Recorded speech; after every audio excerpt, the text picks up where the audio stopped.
दुनिया की सबसे बड़ी डेमोक्रेसी और सबसे पावरफुल डेमोक्रेसी आपस में भिड़ चुके हैं और ये कोई मिलिट्री वॉरफेयर नहीं है, ये है trade war. India is embracing now for an additional 25% tariff on shipments to the US. Nearly 2 hours ago now, midnight in Washington, 9:30 a.m. in Delhi, most Indian goods imported into the US face a 50% tariff. Now, India is facing a dramatic hike in US tariffs, set to double to 50% on August 27th. America ने यह शपथ लिया है कि वो India की economy को बर्बाद करके छोड़ेंगे। Here's what I would tell China, India, and Brazil. We're going to tariff the hell out of you, and we're going to crush your economy. Trump has suddenly turned on India, insulting its economy, calling it dead. पूरी दुनिया जानती है कि Indian economy is a dead economy और BJP ने economy को खत्म कर दिया है। इसका मतलब साफ है, अमेरिकन टैरिफ्स इंडिया के अगेंस्ट जो ऑलरेडी ऑल टाइम हाई पे पहुंच चुकी है और बढ़ने वाले हैं। और ये टारगेट स्पेसिफिकली 3 देशों पे किया जा रहा है, इंडिया, चाइना और ब्राजील, ब्रिक्स के 3 देशों पे। अब सवाल ये उठता है कि ये 3 देश अमेरिका के दोगले चेतावनी के आगे झुक जाएंगे या फिर ये ट्रेड वॉर लंबी चलने वाली है। इस वीडियो में हम जानेंगे कि ट्रम्प टैरिफ्स को वेपनाइज क्यों कर रहे हैं, फिर हम एक छोटे से एग्जांपल से समझेंगे कि ट्रेड वॉर होता क्या है, तीसरा हम समझेंगे कि ट्रम्प इंडिया को टारगेट क्यों कर रहे हैं और आखिर में हम समझेंगे कि इंडिया इससे बचने के लिए क्या क्या स्ट्रैटेजीज बना रहा है। तो फिर शुरू करते हैं। सबसे पहला सवाल, ट्रम्प टैरिफ्स को वेपनाइज क्यों कर रहा है? वेपनाइजेशन ऑफ टैरिफ्स को समझने से पहले हमें ट्रम्प की साइकोलॉजी को समझने की जरूरत है। ट्रम्प खुद को डील मेकर के रूप में देखते हैं। अगर अपना फायदा चाहिए तो सामने वाले पे प्रेशर बनाओ, लाइक अ बिजनेसमैन। ट्रम्प वो सेम स्ट्रैटेजी पॉलिटिक्स में भी यूज कर रहे हैं। इस बार उनका सबसे बड़ा फायदा है रशिया की वॉर में हार। रशिया को वॉर में हराने के लिए ट्रम्प टैरिफ्स को वेपनाइज कर रहे हैं। एक सिंपल एग्जांपल से टैरिफ्स और ट्रेड वॉर को समझते हैं। अगर एक इंडियन एप्पल कंपनी यूएसए में $100 का एप्पल बेचती है और उस पर 25% टैरिफ या फिर इंपोर्ट ड्यूटी लग गया है, तो फाइनल प्राइस उस एप्पल का यूएस मार्केट में $125 हो जाता है। वो एक्स्ट्रा $25 यूएस गवर्नमेंट को जाता है, पर अल्टीमेटली वो एक्स्ट्रा $25 यूएस के कंज्यूमर्स को ही पे करना पड़ता है जब वो उस प्रोडक्ट को परचेज करते हैं। टैरिफ्स यूएस में महंगाई बढ़ाती है, पर इससे एक्सपोर्टर नेशन यानी कि इंडिया को क्या नुकसान है? सिंपल सी बात है, सिर्फ एक नेशन यूएसए में एप्पल नहीं सेल करना चाहते। लेट्स से कि अफ्रीका भी अपने एप्पल्स यूएसए में सेल करना चाहता है और उस पर कोई टैरिफ्स नहीं, तो वो सेम एप्पल यूएसए में $100 पे सेल करेगा। इससे इंडियन प्रोडक्ट्स की मांग यूएसए में कम होती चली जाएगी। 2024 में इंडिया ने यूएसए को $87.3 बिलियन का एक्सपोर्ट किया था, यानी कि 7.7 लाख करोड़ का। ट्रम्प टैरिफ्स का इस्तेमाल करके इस एक्सपोर्ट को क्रैश करवाना चाहते हैं, जो कि इंडियन इकोनॉमी को डायरेक्टली इंपैक्ट करेगी। अगर सिंपल वर्ड्स में हम कहें तो ट्रम्प ने इंडिया पे ट्रेड वॉर छेड़ दी है। Trade war is the most stupid thing we can do, but now we are here. The same arguments which have been used to target India have not been applied to the largest oil importer, which is China. अब सवाल ये उठता है कि Trump India को target क्यों कर रहे हैं? देखिए, इसकी शुरुआत 2018-19 में ही हो गई थी, ट्रम्प के फर्स्ट टर्म में, जब वो अमेरिका फर्स्ट का वादा करके अमेरिका के प्रेसिडेंट बने थे। उनका कहना था कि cheap Indian steel imports American steel companies को हार्म कर रहे हैं, जो कि उनके नेशनल सिक्योरिटी का इशू है। इसलिए 2018 में उन्होंने इंडियन स्टील पे 25% टैरिफ और इंडियन एल्यूमिनियम पे 10% टैरिफ लगा दिए। उस वक्त उन्होंने नेशनल सिक्योरिटी का रीजन देकर टैरिफ्स लगाए थे। अभी तक ट्रेड वॉर शुरू नहीं हुई थी। फिर अचानक से 2019 में इंडिया को एक बड़ा झटका मिलता है। यूएसए ने इंडिया को जीएसपी यानी कि जनरलाइज्ड सिस्टम ऑफ प्रेफरेंस से बाहर कर दिया था। US President Donald Trump announced his decision to end GSP benefits to India. Now, under GSP or the Generalized System of Preferences scheme, India enjoys duty-free entry for exports. GSP की मदद से India के thousands of products USA में duty free जाते थे। तो India पे इतने स्ट्रिक्ट एक्शंस लेने का दूसरा सबसे बड़ा रीजन क्या था? 2019 में यूएसए का इंडिया के साथ गुड्स ट्रेड डेफिसिट $20 बिलियन का पहुंच गया था। मतलब कि अगर इंडिया अमेरिका से $80 के सामान खरीदता था तो $100 के सामान बेचता था। उस वक्त ट्रम्प का कहना था कि इंडिया हार्ले डेविडसन बैग्स पे 100% टैरिफ्स लगाता है, एट द सेम टाइम हम उनके स्टील फ्रीली इंपोर्ट करते हैं। This is not fair. Trump ने इंडिया को अनफेयर ट्रेडर ब्रांड करना शुरू कर दिया। He called India tariffs king, and he got really annoyed that since for last 8 years, trade deficit of the United States only increased by $15 billion.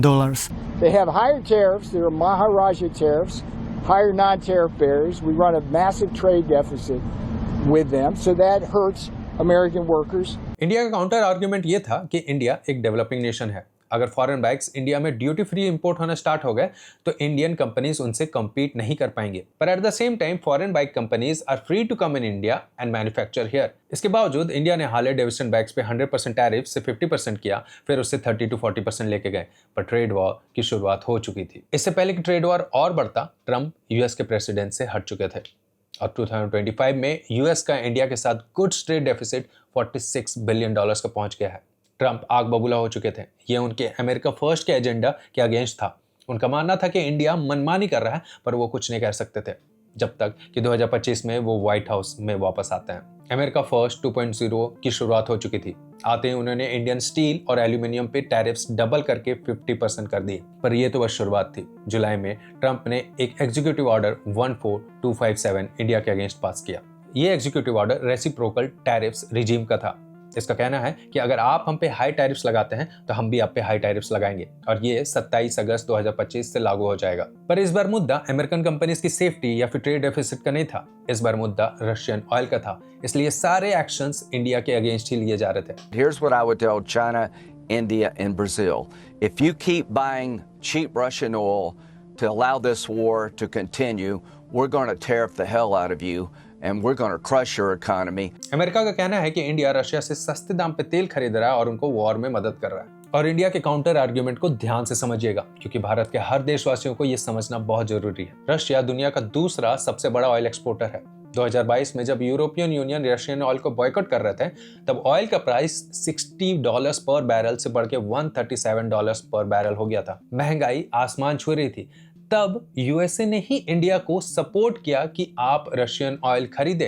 We are a country where actually the Americans said for the last few years that we should do everything to stabilize the world energy markets, including buying oil from Russia. You have the former ambassador Eric Garcetti. He openly admitted that the US encouraged India to buy Russian oil. They bought Russian oil because we wanted somebody to buy Russian oil at a price cap. That was not a violation or anything. It was actually the design of the policy, because as a commodity we didn't want oil prices going up, and they fulfilled that.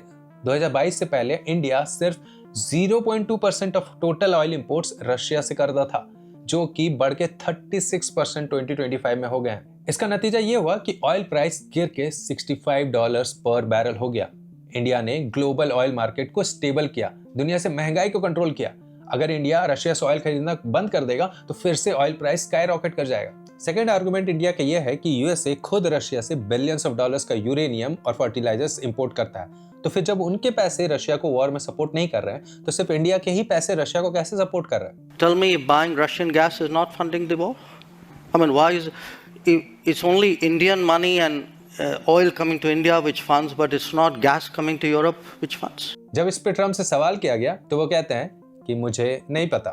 India says that the US imports Russian uranium, chemicals, fertilizers, while criticizing their energy imports. Your response to that, sir? I don't know anything about it. I'd have to check, but we'll get back to you on that. अगर हम situation को analyse करें तो लगता नहीं है कि India backout करेगा, और ट्रम्प का भी रवैया कुछ साफ नजर नहीं आता है। नतीजा एक लॉन्ग ट्रेड वॉर। ऐसे में अगला सवाल ये उठता है कि इंडिया के क्या क्या स्ट्रैटेजीज है इसे काउंटर करने के। वेल, गवर्नमेंट का सबसे मेजर स्ट्रैटेजी है डोमेस्टिक डिमांड।